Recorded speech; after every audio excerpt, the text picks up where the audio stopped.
ሪቫይቫል የእግዚአብሔር ቀጣይ አጀንዳ በሚል ሰፊ ነገር ካይዳችን ከእግዚአብሔር ቃል ከሕይወታችን ከታሪክ ገጽ ሳይቀር እያየን እየተመለከተን መተናል። የሪቫይቫል ምልክት ምንድነው? በአንድ ቦታ ሪቫይቫል ስለመሆኑ ምልክት የሚሆነው አንደኛ ያልነው ምንድነው? ጸሎት። ያለ ጸሎት በዓለም ላይ የመጣ ሪቫይቫል የለም። ጸሎት ሪቫይቫል እንዲመጣ ብቻ ሳይሆን ሪቫይቫል እንዲቀጥል፣ እንዲቀጣጠል፣ እንዲሰፋ። ስለዚህ ወደ ጸሎት መመለስ እንዳለብን ሁለተኛው ምንድነው ያልነው? የእግዚአብሔርን መራብ። የእግዚአብሔር ረሃብ ሐልወቱን ክብሩን አሁን ከችግራችን ለመውጣት የምንጥረው ጥረት አይደለም። ታምራትን መራብ አይደለም።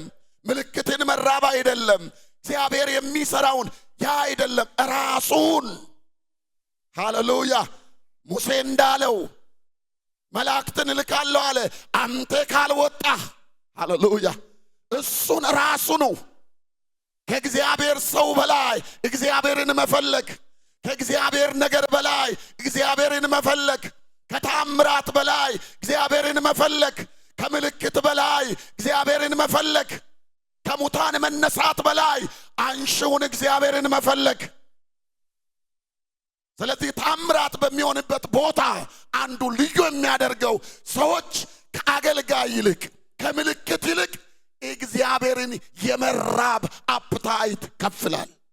እስቲ የሰማ አሜን ይላል። ሶስተኛ የእግዚአብሔር ምን? የእግዚአብሔር የቃሉ ሄሎ የሰው መገለጥ አይደለም፣ የሰው ስብከት አይደለም፣ ትንቢትም አይደለም። የእግዚአብሔር ቃል መጽሐፍ ቅዱሳችን ላይ ስንመለከት ሐዋርያቶች ቃሉን ይላል። ጴጥሮስ መንፈስ ቅዱስ ወርዶበት ሕልም አላወራም፣ ከሰዎች ችግር አልጀመረም፣ ከቃሉ ነው። እኛ ለጸሎትና ለቃሉን ተጋለን። ቃሉን አራተኛ ቃሉን ነው አሁን የሚያስፈልገን። ብሮክን ሃርት የተሰበረ ልብና መንፈስ አሁን እየጠፋ ያለው ነው። ንስሐ።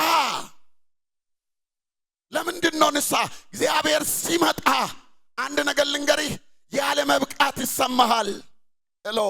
አልችልም፣ አልበቃም፣ አንተ ትበልጣለህ፣ አንተ ትልቅ ነህ። ያ መንፈስ ከኃጢአት የመለየት መንፈስ እግዚአብሔር ባለበት ቦታ መተበት አትችልም። እግዚአብሔር ባለበት ቦታ ከእግዚአብሔር ነገር ጋር የሚጻረር ገበያ ይቆማል። እግዚአብሔርን አቆመ ገበያ አትጀምር። አምስተኛ የተለወጠ ሕይወት። ሐዋርያቶች አሳ አጥማጆች፣ ያልታወቁ ሰዎች፣ ያልተማሩ ሰዎች በአንድ ጊዜ ላይፋቸው ትራንስፎርም ሆነ። ጳውሎስን አይታችሁ እንደሆን ሃይማኖተኛ የነበረው ክርስቶስ የአንጾኪያ ቸርች ለመጀመሪያ ጊዜ ሰዎች ቸርቹን ባዩ ጊዜ እንደዚህ አሉ፣ እነዚህ ክርስቶስን የሚመስሉ ናቸው፣ ስለዚህ ስም እንሰጣቸዋለን አሉ። ክርስቲያኖች የተለወጠ ሕይወት look like Christ አሉ። በቃ ኢየሱስን ነው የሚመስሉት። ያ ምንድነው? ሪቫይቫል። ዛሬ የምንጀምረው ከዚህ ነው የምንጀምረው። ስድስተኛ የኢየሱስ ክርስቶስ ማዕከላዊነት። ምን ማለት ነው ይሄ? ጌታ ኢየሱስ ክርስቶስ ሲያስተምር እንደዚህ አለ። ሲያስተምር ሲሰብክ በተለይ ሊመጣ ስላለው የእግዚአብሔር መንፈስ ሲናገር እንደዚህ አለ።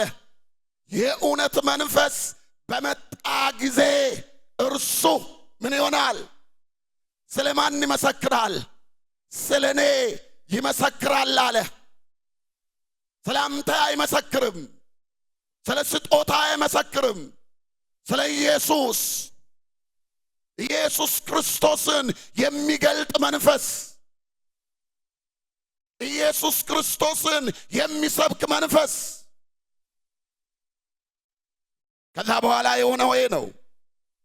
ሐዋርያትም ይላል መንፈሱ ከወረደባቸው በኋላ እሳት ውስጥ ከገቡ በኋላ መጽሐፍ ቅዱስ ሲናገር እንደዚህ ይላል፣ ሐዋርያትም የጌታን የኢየሱስ ክርስቶስን ምን ትንሣኤ፣ አንድም ቦታ ስለ መቀባታቸው አላወሩም።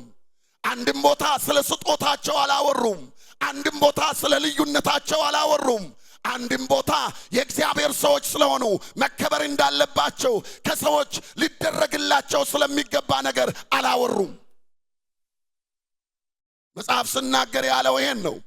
ሐዋርያትም የጌታ የኢየሱስ ክርስቶስን ትንሣኤ በታላቅ ምን ኃይል ምን ያደርጉ ነበር? ይመሰክሩ ነበር። እሱ ከመጣ በኋላ ቅድም ያነበብነው እሱ ነው። በመጣ ጊዜ ስለኔ ይመሰክራል። ከመጣ በኋላ ደግሞ አገልግሎታቸውን መጽሐፍ ቅዱስ ሲነግረን ምንድን ነው የሚለው? የጌታ የኢየሱስ ክርስቶስን ትንሣኤ በታላቅ ኃይል ይመሰክሩ ነበር። በሁሉም ላይ ምን ነበረባቸው? ጸጋ ነበረባቸው ይላል። አፍተር ፔንቴኮስት ቶሎ ልሂድ። በልዩ የሪቫይቫል እሳት የተነካው ጳውሎስ ሐዋርያት ሥራ ምዕራፍ 9 ስናይ፣ ከዛ በኋላ የሆነውን ስናይ ከዚህ ውጭ አናይም። ሁለተኛ ቆሮንቶስ 4:5 ክርስቶስ ይላል ጳውሎስ ጌታ ኢየሱስ ክርስቶስ ኢየሱስ ጌታ እንደሆነ እንጂ ማንን አንሰብክም? ራሳችንን አንሰብክም። ልዩ መሆናችንን አንሰብክም።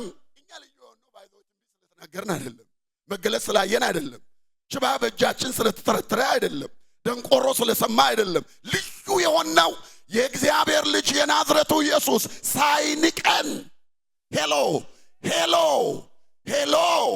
ሕይወታችንን ማደሪያ ባደረገ ጊዜ እስቲ የሰማ አሜን ይላል። እናንተ የእግዚአብሔር ቤተ መቅደስ መኖሪያ፣ ክብር ለጌታ ይሁን። ባካችሁ ለዚህ ታላቅ ጌታ ሃሌሉያ።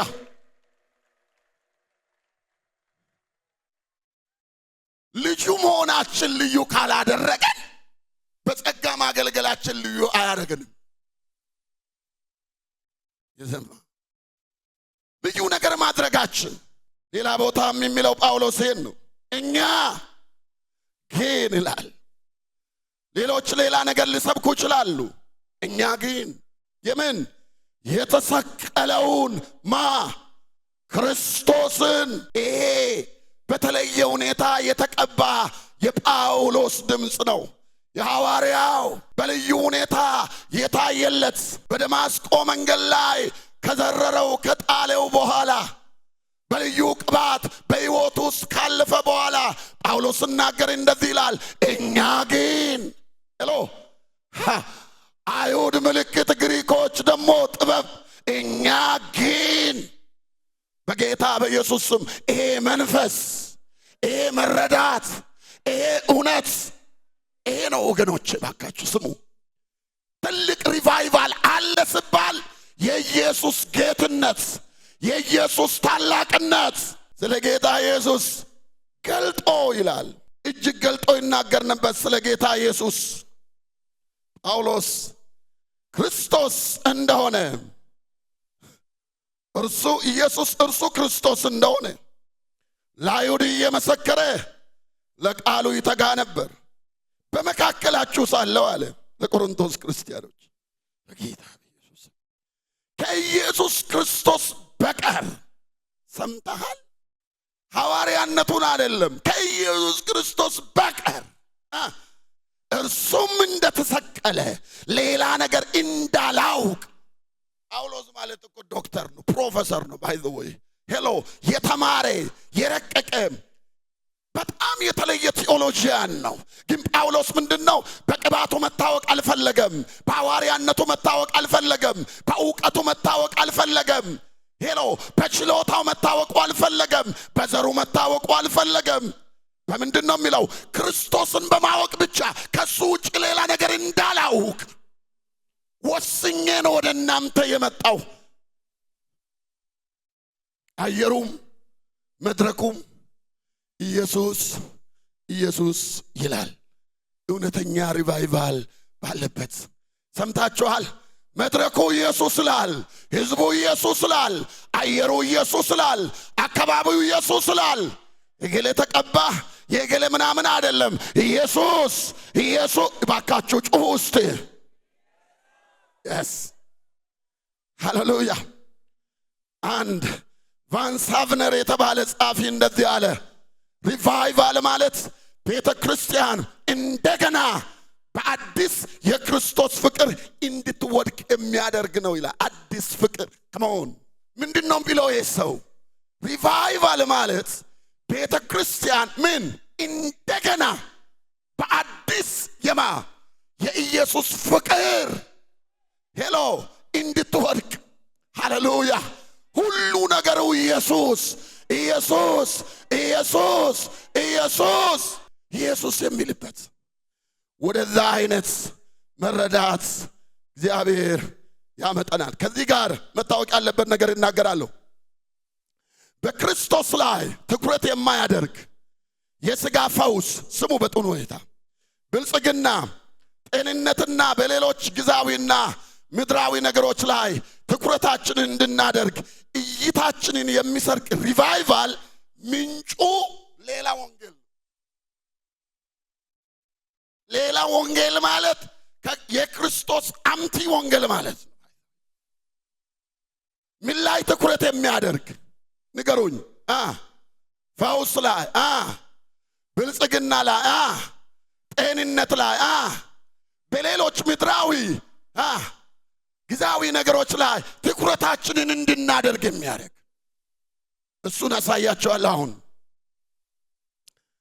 ብርቱ ማስጠንቀቂያ ከሌላ ወንጌልና ከሌላ እሳት እንጠብቅ። ሌላ ወንጌል እንዳለ ሌላ ሪቫይቫልም አለ። ስትሬንጅ ፋየር ሁለቱም መጽሐፍ ቅዱስ ላይ አሉ።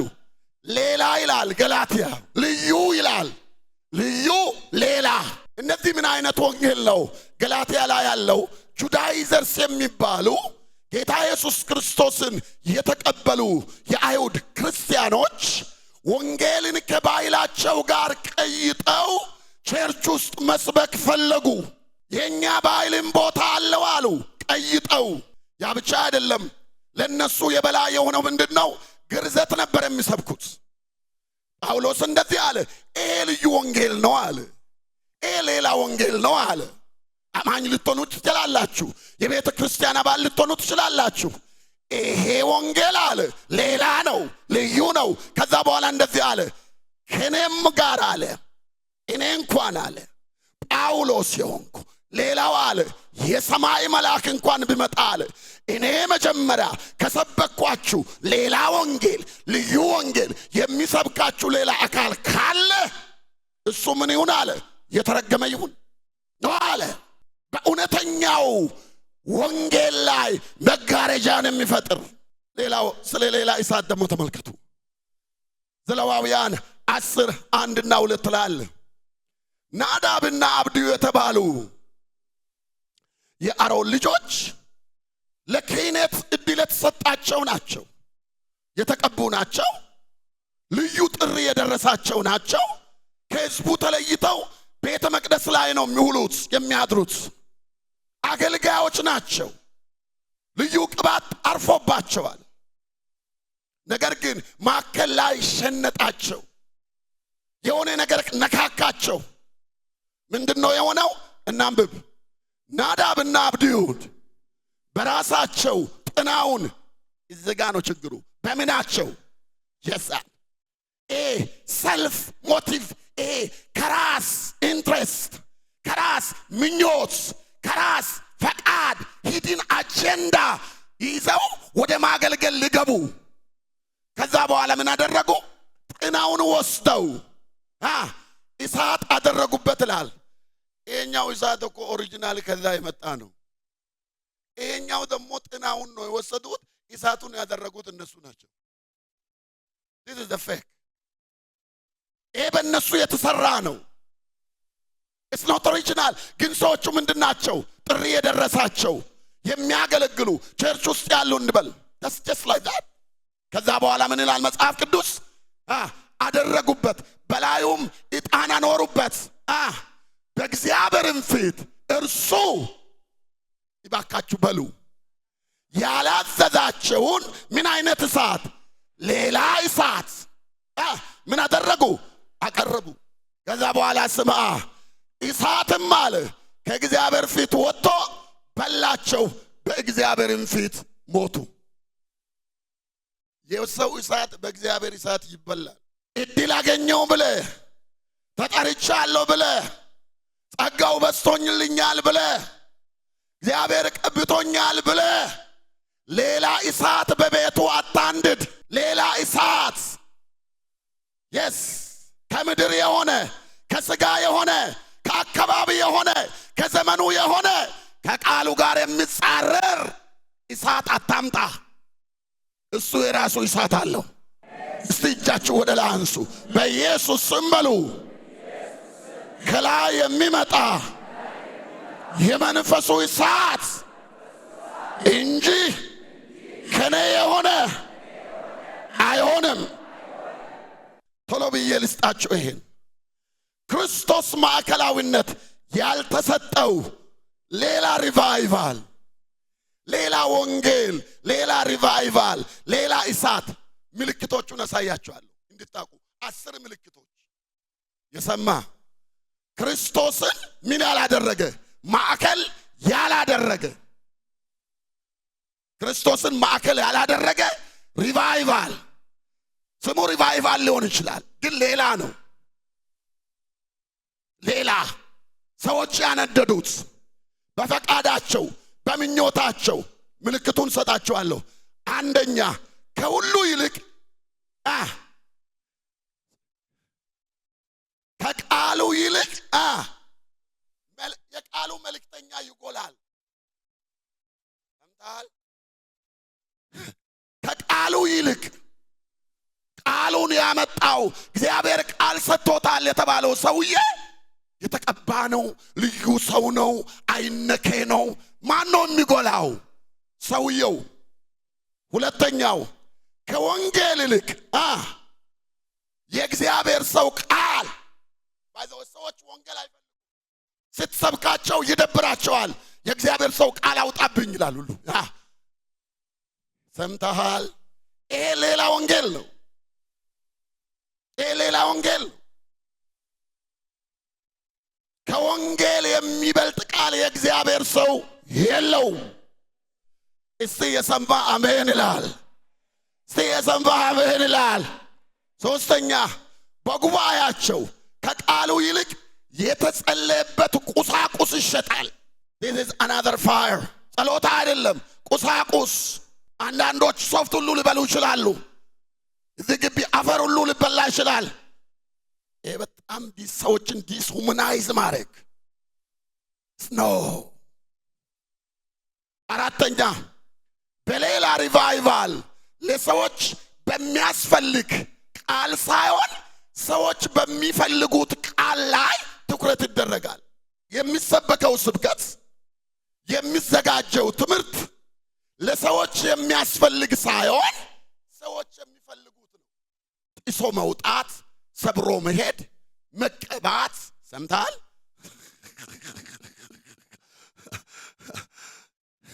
የሚያስፈልጋቸው አይደለም የሚቀርበው እዛ። ለምን? ከሰዎች ኢንትረስት ነው የሚነሳው መድረኩ። ፍላጎት፣ ፍላጎትና ገበያ፣ አቅርቦትና ገበያው እንዳይለያይ። አምስተኛ በሌላ ሪቫይቫል የወንጌል ቃል የመዳኛ ኃይል ሳይሆን ሰዎች የሚፈልጉትን ሁሉ የማግኛ መንገድ ተደርጎ ይቀርባል። ምን ማለት ነው? ያመነ ሰው አይደህይም። ያመነ ሰው አይታመምም። ሰምተሃል? ያመነ ሰው ሁሉ ነገር አለው። እኔ አላየሁም፣ ካሳየኝ አምናለሁ። ሄሎ መጽሐፉ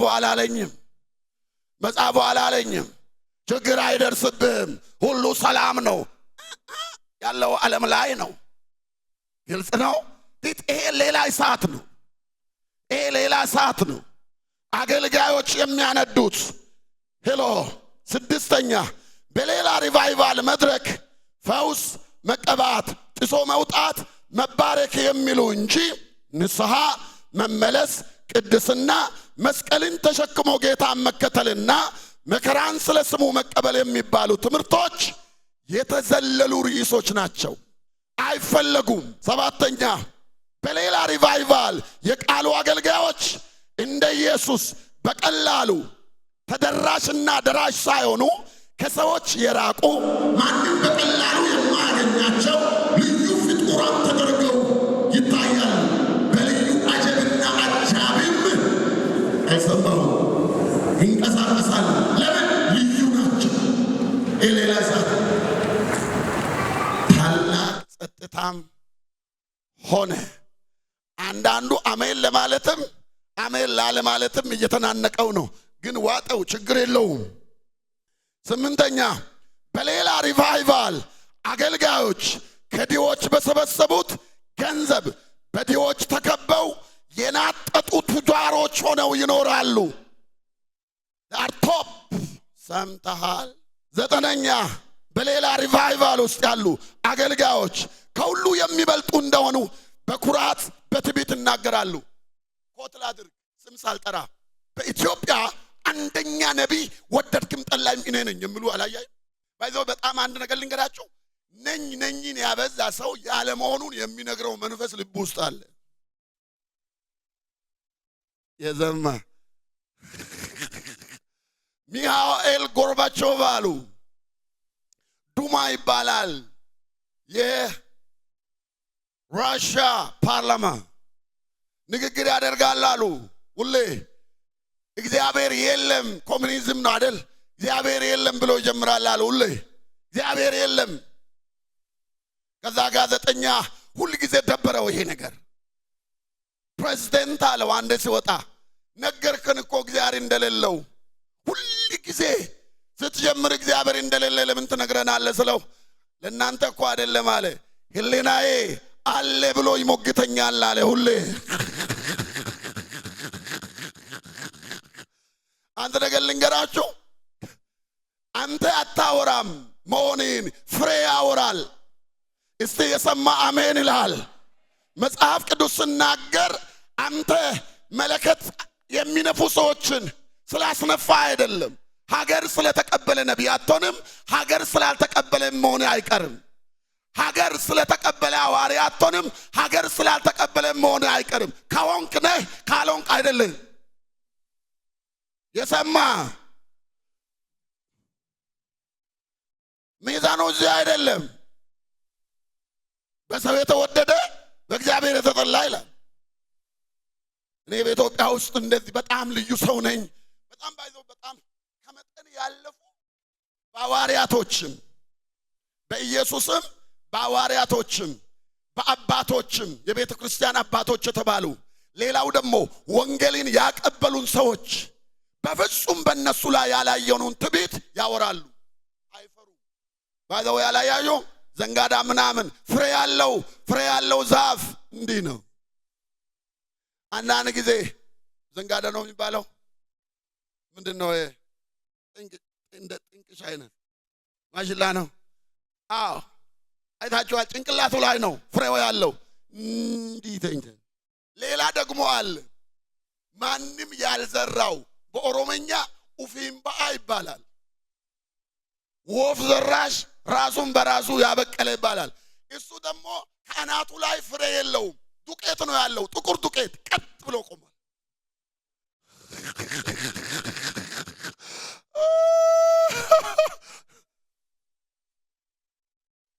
ውበቱ አይጣል ነው። በጣም ውብ ነው፣ ምክንያቱም ፍሬ የለማ፣ ሌላ ስራ የለውም። አስረኛ ተመልከት፣ መጀመሪያ ያነበብነው ነው። የአሮን ልጆች ሌላና ልዩ ወንጌል ለእርግማን ይዳርጋል። የፈለገ ሰው ይስበከው፣ ሐዋርያም ይስበከው፣ ነቢይም ይስበከው፣ ልዩ ወንጌል ከሆነ የተረገመ ነው። እንደዛውም ሁሉ ሌላ እሳት ከቃሉ ያልሆነ ከፈቃዱ ከምኞቱ ከራሱ የሆነ እሳት በቤቱ የሚያነድ ሰው ከዘላለም ቁጣ አይተርፍም። ይኸውና ሁለቱ የአሮን ልጆች ስትሬንጅ ፋየር። ምንድነው ሌላው የሪቫይቫል ምልክት? ሰባተኛው ከክብሩ መገለጥ የተነሳ ነባርና የተለመደ ድባብ የሰዎች ስሜትና ህይወት ይለወጣል። ነባር ሴታፕ ይቀየራል። ባይዘውን አብኖርማሊ የሆነ ስሜት ይፈጠራል። እዚህ ምንድነው የሚሆነው? ስሜትና ህይወት ይለወጣል። ምንድነው የሚለው? ሙሴን ተመልከቱ። ሐልወቱ ሲመጣ፣ ክብሩ ሲመጣ፣ ሪቫይቫል ያልነው የእግዚአብሔር መገኘት ነው። የእግዚአብሔር ሐልወት ነው ያልነው። የእግዚአብሔር በሙላት መምጣት፣ የመንፈሱ በሙላት በማዕከላችን መገኘት። በብሉይ ኪዳንም አንዳንድ አልፎ የነገር ይሆናል ሲሆን የሆነውን ተመልከቱ። ሙሴም ህዝቡን ከእግዚአብሔር ጋር ለመገናኘት ከሰፈር ምን አደረጋቸው? አወጣቸው። በጣም ይሄን ስሙ። ከተራራው ግርጌ አቆማቸው፣ ከእግዚአብሔር ጋር ሊያገናኘው ህዝቡን። ከዛ በኋላ ድራማ ነው የሚመስለው። ስሙ። እግዚአብሔር በእሳት ስለወረደ የሲና ተራራ ሁሉ ምን ሆነ ነበር? ይጤስ ነበር ይላል። ኦ ማይ ጂሰስ። ተራራ ሁሉ ምን ይሆን ነበር? እጅግ ይናወጥ ነበር። ባይዘው ሙሴ እንደዚህ ያለ ህዝቡ እኛ አንሰማውም። ሙሴ አንተ ስማው፣ አንተ። ሰው ሁሉ ደነገጠ። በጌታ በኢየሱስ ስም ያክብር።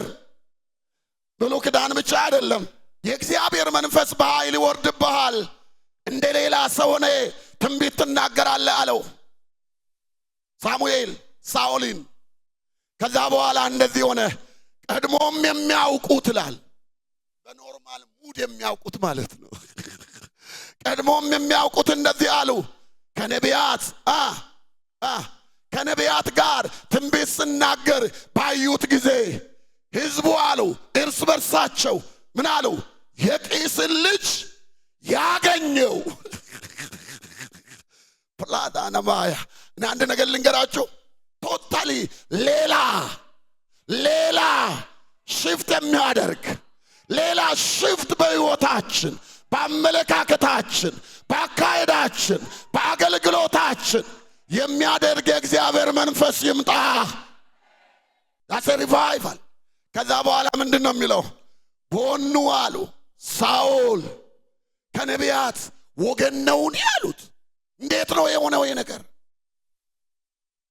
እግዚአብሔር ሲመጣ፣ እግዚአብሔር ክብር ቤተ መቅደሱን በሞላ ጊዜ ካህናቶች የነበረው ወግ ምንድነው? ካህናቶች ቆመው ምን ያደርጋሉ? ያገለግላሉ። ይሄ ኖርማል ነው። ይሄ ኖርማል ነው፣ የታወቀ ነው። ግን ሞገሱ ሲመጣ፣ እሳቱ ሲመጣ፣ አብሮነቱ ሲመጣ መጽሐፉ ሲናገር መቆምና ማገልገል ሌላ አገልጋይ መጣ። አቦ ሌላ ይምጣ፣ አቦ ሌላ ይምጣ፣ እኛ እንውረድ፣ ሌላ ይምጣ። ድሮ ቆመው ያገለግሉ የነበሩ ካህናት እንደ ድሮ ቆመው ማገልገል አቃታቸው። ድሮ የድሮ መድረክ አይደል እንዴ? ያደኩበት ቦታ አይደል እንዴ ብለው ራሳቸውን እስኪ ጠይቁ ድረስ። ከዛ በኋላ ተመልከቱ፣ እዚህ ጋር ነቢዩ ሕዝቅኤልን ያናገራል። ነቢዩ ዳንኤል ሲናገር እንደዚህ ይላል። የሕዝቅኤልን ከላይ ማንበብ ትችላላችሁ። ዳንኤል እኔም ይላል ወደ ቆምኩበት ቀረበ ይላል። ፕሬዘንሱ ሲመጣ በመጣ ጊዜ ፈርቼ በምን በግንባሬ ተደፋው ይላል። ሰምተሃል ወይ? ይኸውና ተመልከት። ሌላ ቦታ እኔም እንዴት መሰላችሁ እየጸለየ ያለ ድባቡ መጣ፣ ሐልወቱ መጣ። ከሱ ጋር ሰዎች ነበሩ። ዙሪያ ሁሉ ተለወጠ። ቻሌንጅ ውስጥ ገባ። ከዛ በኋላ እንደዚህ ይላል፣ እኔም ምንን ቀረው? ብቻዬን ቀረው። ይህን ታላቅ ራእይ አየሁ። ኃይልም ንገሩኛ አልቀረልኝም። ደምግባቴ ወደ ምን ወደ ማሸብሸብ ተለወጠብኝ። ኃይልም አጣው። የቃሉንም ድምፅ ሰማሁ። የቃሉንም ድምፅ በሰማው ጊዜ ተደግመዋል። ደንግጬ በምድር ላይ በምን ዛሬ በተለየ ክብር የእግዚአብሔር ክብር ሲገለጥ ይህ የግድ መሆን አለበት ብለን አንሰብክም። ሰው ሁሉ ይወድቃል አንልም። የእግዚአብሔር መንፈስ ሲመጣ መውደቁ ራሱ በግፊት አይደለም፣ እንታደላለን እንጂ አንታገልም። that is normal። ሸካዶማ አቦ ይምጣ፣ እሱ በጌታ በኢየሱስ ስም በኃይል ይምጣ። ሰምተሃል? ይምጣ። ስለዚህ አንድ ነገር ይሄን በጥሩ ሁኔታ አንብቡ። ዛሬ በተለየ የእግዚአብሔር ክብር ሲገለጥ ይህ የነ ዳንኤል ጊዜ የብሉይ ኪዳን ነው ይላሉ አይደል? የግድ መሆን አለበት መጽሐፍ ቅዱስ አይልም። እንዳይሆንም የሚከለክል እንዳል ሌላ መጽሐፍ ቅዱስ አልተጻፈም። ሰው አይወርቅም እንደነ ዳንኤል ተብሎ የተጻፈ ቦታ ይል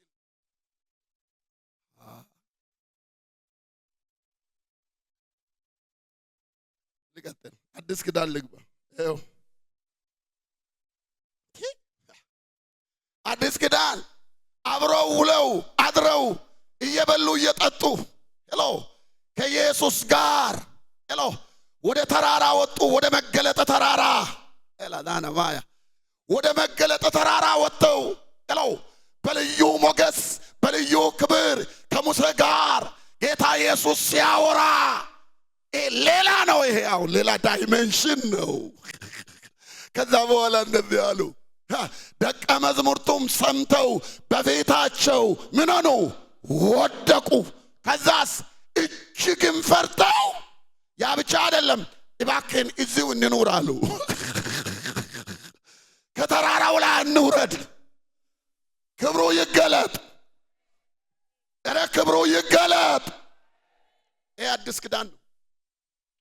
አዲስ ኪዳን ሌላ ልጨምር። ይሄው ሐዋርያው በራእይ የከበረውን ጌታ ባየሁትም ጊዜ እንደ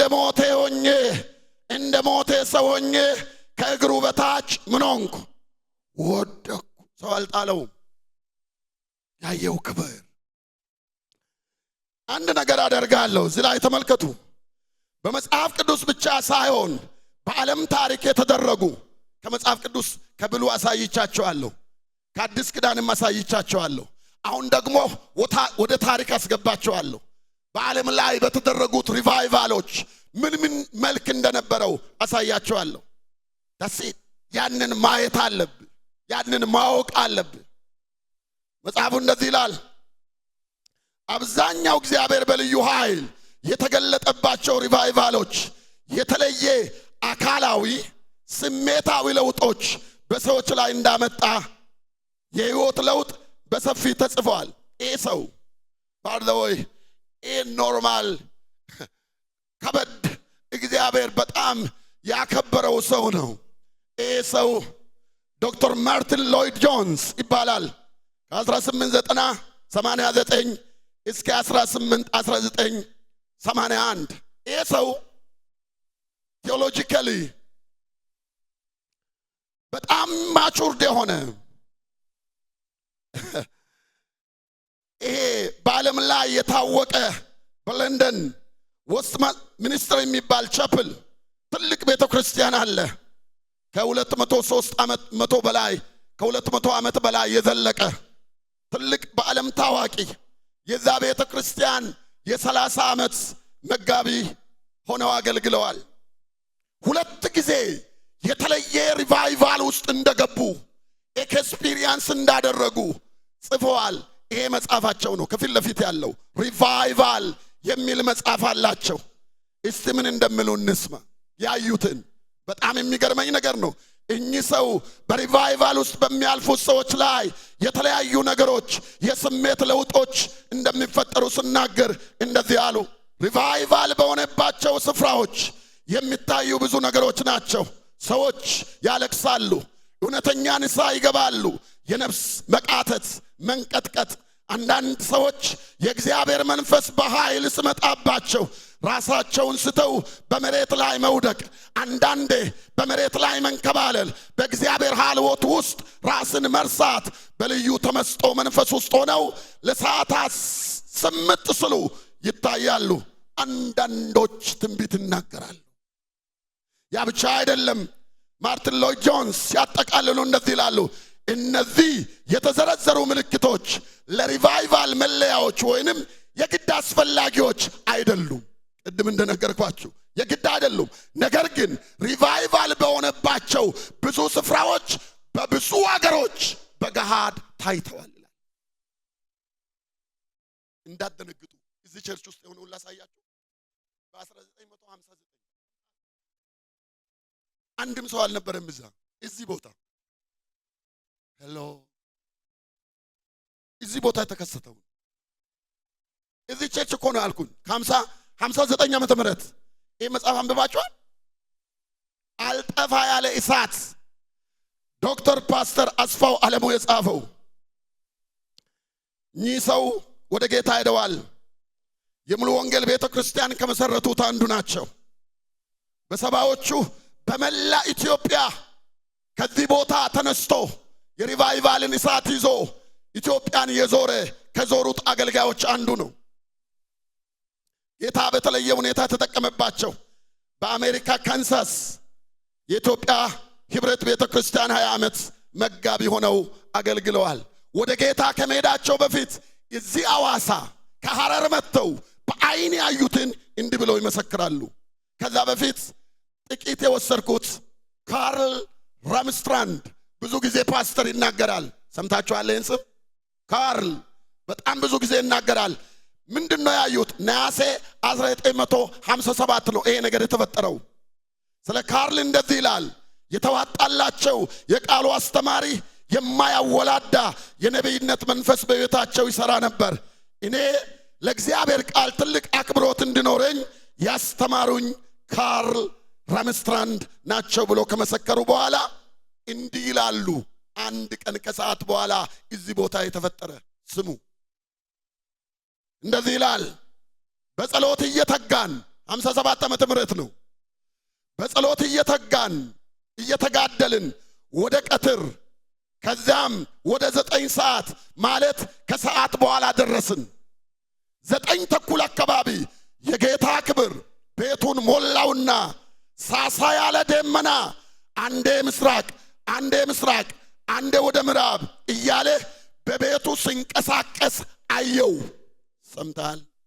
እኔ አላልኩም፣ አይቶ የመሰከረው። ከዛ በኋላ የሚለውን ስሙ። ያ ደመና በሰዎች ላይ ባለፈ ቁጥር ሰዎች መሬት ላይ ወድቃሉ፣ ትንቢት ይናገራሉ፣ ጩኸትም ይበረክታል። እንዲህ እየሆነ አጠገበ ያሉት ሁሉ ትንቢት ይናገሩ ነበር። ወዲያው በተዘረጉ እጆች ላይ የማይታይ ሌሎች እጆች ሲያርፉ ተሰማኝ። ያን ጊዜ መላ ሰውነቴን የሚያግረደርድ አማርኛው ከብዶኛል፣ የኤሌክትሪክ ኃይል መሰለ ፈሳሽ በውስጤ ማለፍ ጀመረ። በሕይወቴ እንዲህ ያለ ነገር ወይንም እንዲህ ያለ ልምምድ ገጥሞኝ ስለማያውቅ ፈራውና ተንበረከኩኝ። ከዛም ተንበል አልኩኝ ይላል። ኦ ማይ ጂሰስ! የት ነው ቦታው? እዚህ ቦታ እግዚአብሔር በጌታ በኢየሱስ ክርስቶስ ያውስም፣ በጌታ በኢየሱስ ክርስቶስ ያውስም። እንደዚህ ለመሆን አይደለም የኛ ጸሎት። የእግዚአብሔር መንፈስ እንደገና በኃይል ወደኛ ይምጣ። እስቲ ባካችሁ አሜን!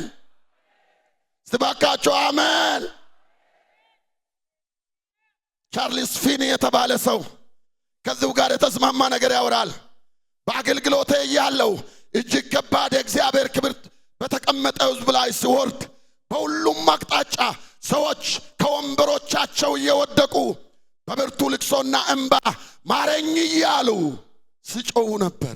ከመጣው ክብር የተነሳ እኔም መስበክ አልቻልኩም። ክብሩ ይምጣ፣ ክብሩ ይምጣ፣ ክብሩ ይምጣ፣ ክብሩ ይምጣ፣ ክብሩ ይምጣ፣ ክብሩ ይምጣ። ብርቱ ማሳሰቢያና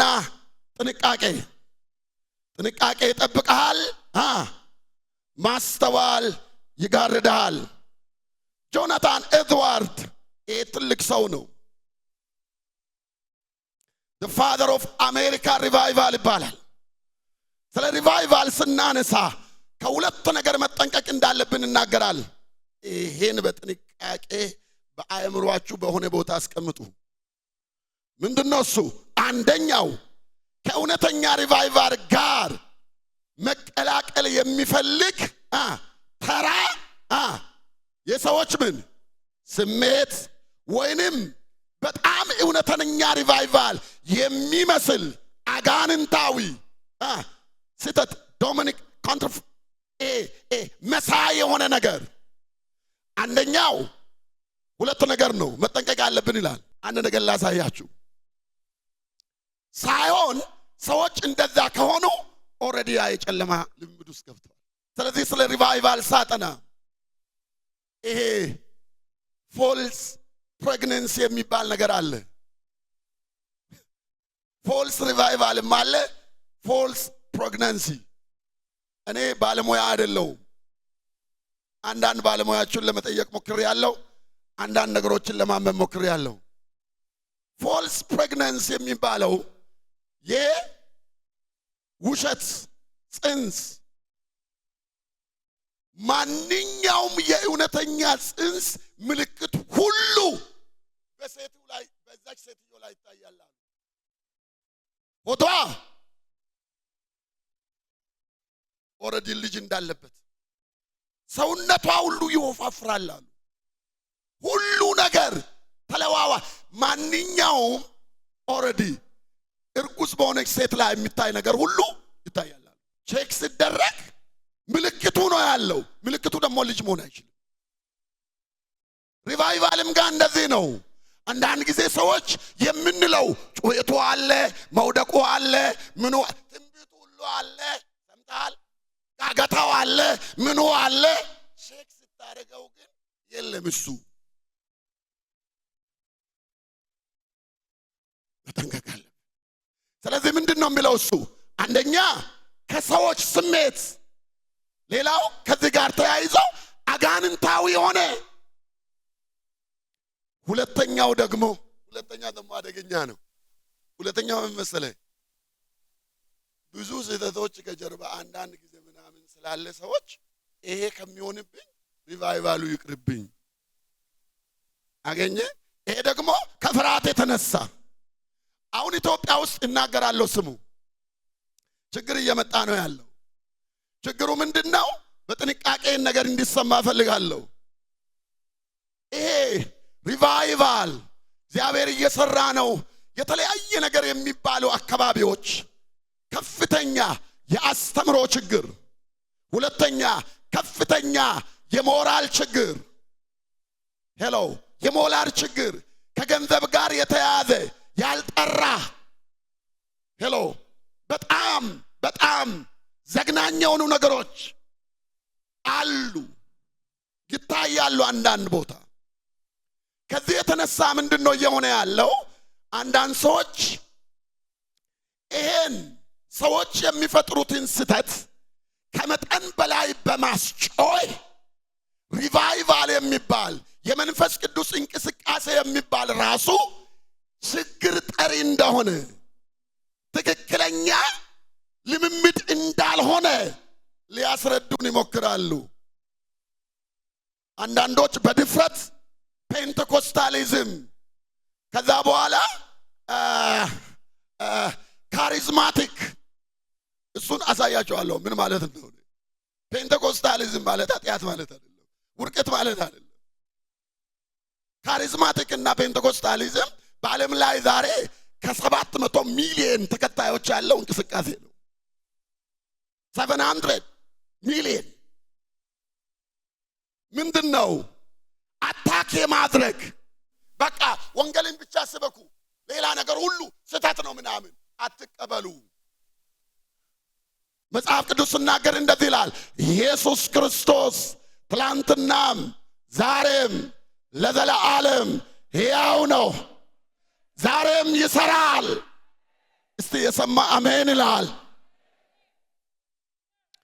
ላዳያችሁ ከጥንት ጀምሮ ሪቫይቫልና የመንፈስ ቅዱስ ስጦታዎች በብርቱ ውስጣዊና ውጫዊ ተቃውሞ ተለይቶት አያውቅም። አጠቃላይ ስለ ሪቫይቫልና ስለ መንፈስ ቅዱስ ስጦታዎች 3 አመለካከቶች፣ ይሄን እንዳትረሱ። ይሄ ቁልፍ ነው። ይሄን ያዙ። 3 አመለካከቶች አሉ። ምንድነው 3ቱ አመለካከት? አንዱ የመንፈስ ቅዱስ ስጦታዎች ወይንም ሪቫይቫል የሚባለው ነገር ውሸት ነው፣ ሰው ወለድ ነው። ሰምታል? ምንድነው የሚሉት? ጥንትም አልነበረም፣ በሐዋርያት ዘመን በእኛም በአባቶችም ዘመን አልነበረም፣ በእኛም ዘመን የለም ብሎ የሚክዱ ሊብራሎች አሉ። ለቀቅተኞች አያምኑም። የለም ታምር ብሎ ነገር የለም። እነዚህ ሰዎች ባህሪያቸውን አሳያቸዋለሁ። እነዚህ ሪብላል ለቀቅተኛ የሆኑ ምንድናቸው? እነዚህ መጽሐፍ ቅዱስ ስህተት አልቦ ፍጹም የእግዚአብሔር ቃል እንደሆነ አያምኑም። መጽሐፍ ቅዱስ የእግዚአብሔርንም ቃል ይዘዋል፣ ሌላ ቃልም አለበት ይላሉ። ፍጹም የእግዚአብሔር ቃል አይሉም። ሁለተኛ፣ እነዚህ ሰዎች መጽሐፍ ቅዱስን በኪደት መንገድ ይተረጉማሉ፣ ይክዱታል የተደረገውን ነገር። ሶስተኛ፣ ክርስትናን አይቃወሙም፣ ክርስቶስን ግን በጣም ይቃወማሉ። ትምህርቱን፣ አኗኗሩን፣ ሌላው ቀርቶ ክርስቶስ በመንፈስ ቅዱስ መጸነሱን፣ ከድንግል መወለዱን፣ ከሞት መነሳቱንም ምን አያደርጉም? አያምኑም። እነዚህ ኦልሬዲ አሉ። ሁለተኛ፣ የመንፈስ ቅዱስ ስጦታዎች ሲስት አድርገዋል፣ አይሰሩም። አሁን ሄሎ ሪቫይቫል ምናምን የሚባለው በሐዋርያት ዘመን ነው። ሴሴሽናሊስት ወይም ሴሴሽናሊዝም በሐዋርያት ዘመን ላይ አብቅተዋል። የለም እንደዚህ አይነት ነገር። በጣም የተማሩ የሚያስረዱ በጣም ብዙ ሰዎች ናቸው። አንድ ነገር ልንገራችሁ፣ መጽሐፍ ቅዱስ ላይ ኦልሬዲ ባክግራውንዳችን ብዙዎቻችን ከዚህ ጋር ነው። አታችመንታችን ማርቲን ሉተር፣ ካልቪን፣ ጆርጅ ሞርጋን። እኔ ሳጠና የጆርጅ ሞርጋን የሚባለው ሰው በዘመኑ በዓለም ላይ 1 ቁጥር የተወደደ ሰባኪ ነበር። ሪቫይቫልን እንዴት እንደገለጠው ይሰቀጥጣል። ለትምህርታችን ብቻ ግን ልጥቀሰው። ቮሚት የሰይጣን ቮሚት ነው ብሎ ነው የሚናገረው። ባይዛው ጉብኝትን ማለት በጣም ጥንቃቄ ማድረግ አለባችሁ። ሮንግሊ ኢንተርፕሬት የሚያደርጉ በጣም ብዙ ሰዎች አሉ። ለምሳሌ ዝላይ እኔ ጆን ማርካርት ይሄ ሰው መጽሐፉን በጣም ትልቅ እግዚአብሔር ያከበረው በዘመናችን በቅርብ ጊዜ ነው ወደ ጌታ ሄደው። መጽሐፎቹ በጣም አንጸውኛል። እኔ ስለዚህ ሰው እግዚአብሔርን በጣም አመሰግናለሁ። ግን ባይ ዘ ወይ በፔንቴኮስታሊዝም ላይ ያለው አመለካከቱ ሜዳ ላይ ፔንቴኮስታሊዝም እና ካሪዝማቲክ ሙቭመንት መጽሐፍ ቅዱሳዊ አይደሉም። ሰምታል? 3 መጽሐፍ 100 ምናምን መጽሐፍ ጽፈዋል። 3ቱ መጽሐፍ ይሄን ተቃውሞ ነው ጻፈው። እንዳደነግጡ አብዛኛው ኢትዮጵያ ውስጥ ያለው አስተምሮ ይሄን በጥንቃቄ ስሙ። አብዛኛው ያለው አስተምሮ የሁለተኛው አይነት ነው። ኢትዮጵያ መጥተው ያስተማሩን ሚስዮናውያን ሴሴሽናሊስት ናቸው። አብዛኛው በጣም አያምኑ። ባይ ዘ ወይ ሰብሮ ገብቶ ነው እኛም የተቀበልነው። ያለውን ታሪክ ሰብሮ ገባ። አስተምሮ አላቆመው። የሰው ሐሳብ አላቆመው። ላሳያችሁ ላላያችሁ ሚስዮናውያን ኦሬዲ ታምራትን የማይቀበሉ አብዛኛው እኚህ በጣም የከበረ ጻፊ ትልቅ የነገረ መለኮት አዋቂ በጣም የማከብረው ሰው ነው። ተስፋዬ ሮቤሌ ዶክተር በመጽሐፋቸው አባይ ነባይ በሚለው መጽሐፋቸው እንዲህ ብለዋል። ሚስዮናውያን ከሩቅ ስለመጡ ወደ ሀገራችን ስለመጡቱ በሀገራችን ውስጥ ይንቀሳቀሱ የነበሩትና በኢትዮጵያ ወንጌላውያን አብያተ ክርስቲያናት አስተምሮ ውስጥ ትልቅ የሆነ አሻራቸውን ትተው የሄዱት ምዕራባውያኑ ሚስዮናውያን ተቋማት ለምሳሌ ኤስአይኤም፣ ሉትራን፣ ባፕቲስት እንዲሁም ሜኖናይት ሚስዮናውያን የተአምራት ስጦታዎች ሰምታችኋል። በዛሬው ቤተ ክርስቲያን ውስጥ ምን አይሆኑም? አይሰሩም። አንዳች ፋይዳም ጠቀሜታም የላቸውም የሚል አቋም ነበራቸው ይላል። ከዛ በኋላ ይሄ ዶክተር ቄስ አያለው የመካነ ኢየሱስ ሰው እንደዚህ ያሉ እሳቸው ደግሞ ካሪዝማቲክ እንቅስቃሴ ቀዳሚ ተቃዋሚዎች ራሳቸው ምኖች ነበሩ። እኔ ምስክር ነኝ፣ ያየሁትን ልናገር። ሚስዮናውያን እኮ ሲሄዱ መጨረሻ ላይ በመንፈስ ቅዱስ ተሞልተን ልሳን መናገራችን የቤተ ክርስቲያን እኔ በሚስዮናውያን አገልግሎት የተጠቀምኩ ኦልሬዲ በዛ ሲስተም ውስጥ የዳንኩ የእግዚአብሔርን ቃል የተማርኩ ሰው ነኝ። እኔ ግን ያላየሁትን አንድ ነገር ልመስክር። እኔ ሚስዮናዊ አጋንንት ሲያወጣ አይቼ አላቅም። እኛ አካባቢ የሰማ እንዳውም ሰው ከጮኸ ሐኪም ቤት ውሰዱ ነው የሚሉት። በእኛ ቤተ ክርስቲያን የተጻፈ እኮ ነው የምናገራችሁ። ከ82 በኋላ ኃይል ከመጣ በኋላ አጋንንት ከሰው ሲወጣ የታመሙ ሰዎች ሲፈወሱ ከሞን ሃሌሉያ የተለየ ሄሎ በቦረና ምድር ላይ ያለ የተለያየ የእግዚአብሔር አሰራር ከአጥናፍ እስከ አጥናፍ የተቀጣጠለው ከሪቫይቫሉ በኋላ ነው። ኢየሱስ የበላይ ጌታ ነው። እኛ አሁን የምንመሰክረው ስላየን። በጣም የሚገርመኝ የሚያስደንቀኝ ሁለት ነገር አለ። አንደኛው ብዙ ወንጌላውያን በመጽሐፍ ቅዱስ ውስጥ የተጠቀሱ ታምራቶች ዕውቅና ሰጥተው በመቀበል ያ ታምራት በቤተ ክርስቲያን ዛሬ መቀጠላቸው አስፈላጊነቱን ይክዳሉ። የመጽሐፍ ቅዱሱን ይቀበላሉ፣ ይቀጥላል ስሉ ግን ይክዳሉ። ከዛ ሁለተኛው ደግሞ እንደዚህ ይላል። አንዳንዶች ስለ ድንቅ ታምራት በተነሳ ቁጥር ከሰይጣንና ከክፉ መንፈስ ጋር የተያያዘ እውነተኛ ያልሆነ አድርገው መቁጠራቸው ነው።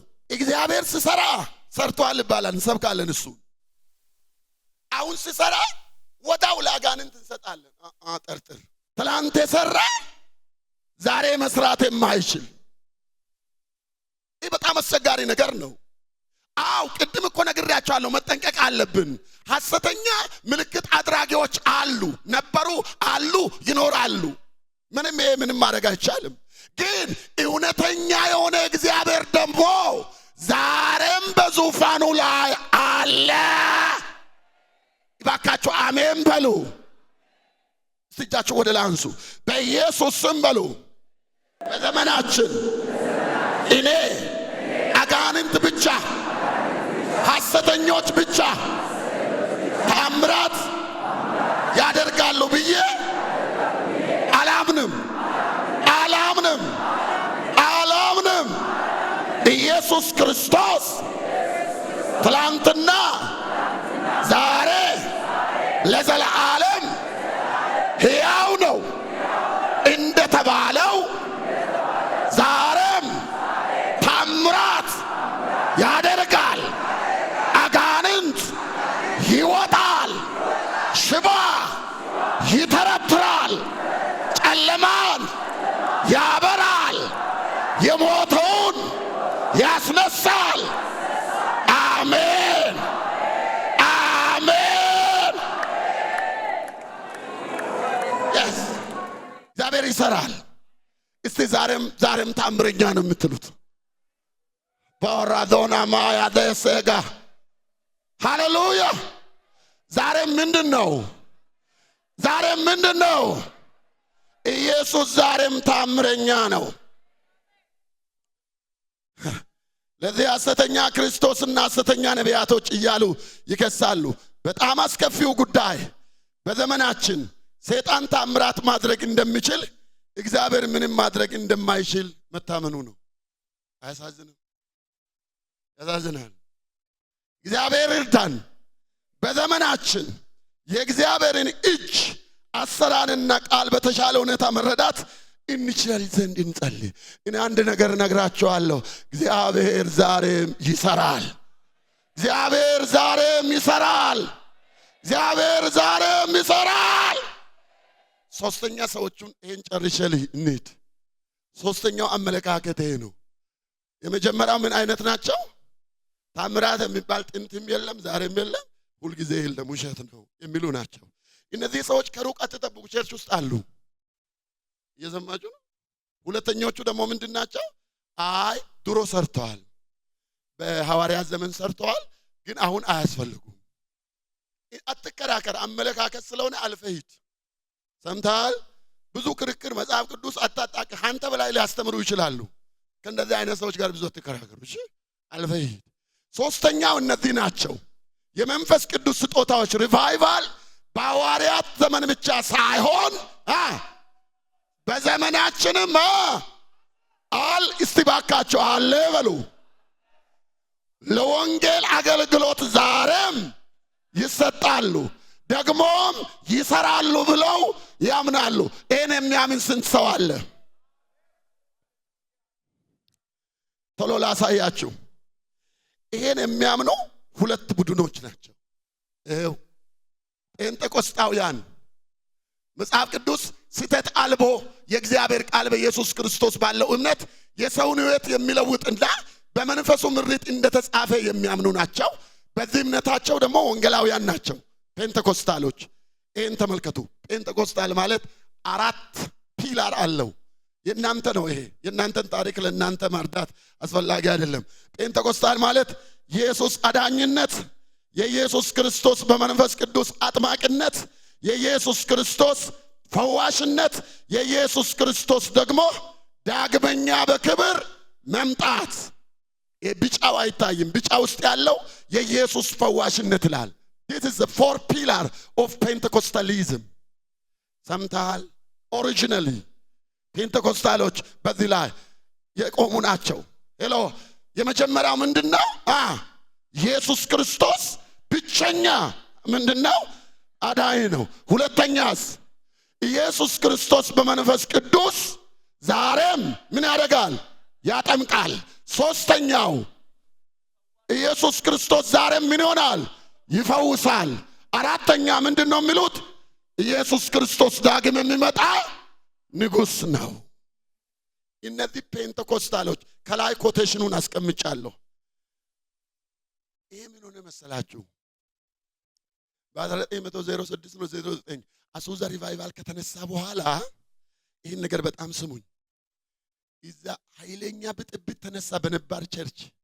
ነባር ቸርቾች 40 ዓመት ነው ኔጌቲቭ የሰበኩት። የሰይጣን ንግግር ነው፣ ከሰይጣን ነው የመጣው ምንድነው? 40 ዓመት ሙሉ ተቃውሞ ነው። ተቃውሞ ከእግዚአብሔር አይደለም ከሰይጣን ነው። ኦሆሆ ሄሄ እየተባለ ይሄን ፎቶ ያመጣው ለምን እንደሆነ ታውቃላችሁ? ከ40 ዓመት በኋላ ኢስኮፖሊያን ቤተክርስቲያን የሚባል ቸርች ውስጥ ከነባሩ ቸርች ውስጥ ለመጀመሪያ ጊዜ ከፔንቴኮስታል ድንበር ውጪ የእግዚአብሔር መንፈስ ፓስተር ውስጥ ገብቶ በልሳን ያናገረው ይሄን ሰውዬ ነው። በዓለም ላይ የሰማ የመጀመሪያ ሰው ኢስኮፖሊያን ቸርች ነው። ቸርቹ አታምንም እኮ ገባ ጌታ። ከዛ በኋላ ከቸርች ተባረረ። የመጀመሪያ ምንድነው እሱ? ፓስተር ዴንስ ቤንት ይባላል። ከቤተ ክርስቲያንቷ ተባረረ። ይሄ ሰው ነው የመጀመሪያ ጊዜ። ከዚህ በኋላ ምን ሆነ መሰላችሁ? ከ5 ዓመት በኋላ ስማ ይሄ ነገር ሆነ። ከ5 ዓመት በኋላ እሱ ከዛ ቸርች ወጣ። የመንፈስ ቅዱስ እንቅስቃሴ ወደ ነባር ቸርች የለም ወደሚሉት አልሰማውም። ምን ወደሚሉት? ይሄው ከጥቂት ዓመት በኋላ የተቃውሞን የአሉታዊ ትችትና ባዶ ቃላት አልፎ ሪቫይቫሉ ሰዎችን በሩን ዘግተው ሲጠብቁ እርሱ ግን አልፎ በዓለም በሚገኙ በመጥመቃውያን፣ በሉተራውያን፣ በሜቶዲስቶች፣ በአንግሊካን፣ በካቶሊክ፣ በፕሬስቢቴሪያን፣ በአናባፕቲስት፣ በኦርቶዶክስ መድረክ ላይ ገባ። እስቲ የሰማ አሜን ይላል። ብዙ ሰዎች ሳያውቁት ነው ነገሮችን የሚፈቱት። በጥንቃቄ ልናገር። ካሪዝማቲኮች ማለት ካሪዝማ ማለት የመንፈስ ቅዱስ ስጦታ ነው። ካሪዝማቲክ ቸርቾች ማለት ስማ በጥንቃቄ ፔንቴኮስታሎች ኦሬዲ አራቱን አሳይቻቸዋለሁ። እነዚህ ግን ካሪዝማቲክ የተባሉት የራሳቸውን ዶክትሪን ሳይተው፣ የራሳቸውን ስም ሳይተው፣ የራሳቸውን ነባር አስተምሮ ባህል ሳይተው መንፈስ ቅዱስን በቸርቻቸው ተቀብለው ስጦታውን ያስተናገዱ አብያተ ክርስቲያናት ማለት ነው። ኢትዮጵያ ውስጥ ከመጣ ካሪዝማቲክ ባይዘው ማንነቱ አይደለም ሰብሮ የገባው ከኋላ መጣ። ሰምታል? ከኋላ ምን ሆነ? ከኋላ ምን ሆነ? አንዳንድ ሰዎች ታሪክን በትክክል አያውቁትም። ከኋላ ካሪዝማቲክ ማለት አስተምሯቸውን፣ ስማቸውን፣ ታሪካቸውን፣ ቤተክርስቲያናቸውን ሳይለቁ በመንፈስ ቅዱስ ኃይል ተሞልተው የጸጋ ስጦታውን ለወንጌል አገልግሎት መጠቀም ማለት ነው። አዲስ አስተምሮ ሳይሆን ልማዱ ነው አዲሱ። ሄሎ ካሪዝማቲኮች በተለያዩ አብያተ ክርስቲያናት ጥላ ስር ያሉና የተለያዩ ዶክትሪን ያላቸው ከአንድ መንፈስ የጠጡ ቅዱሳን ናቸው። እስቲ አሜን የሚል አንድ ሰው። ስለዚህ ካሪዝማቲኮችን ስህተተኛ ማድረግ ካሪዝማቲክ ውስጥ ነባሪም ቸርች ውስጥ ስህተትን የሚያስተምሩ አሉ። የትም አለ ስህተትን የሚያስተምሩ ፔንቴኮስታልም ውስጥ። ስለዚህ ይሄ የመጨርገድ ከዛ የተነሳ ይሄ ሁሉ የሚል ይሄ የጅምላ ፍረጃ በጌታ በኢየሱስ ስም ከምድራችን ላይ ይነሳ። በጌታ በኢየሱስ ስም ይነሳ።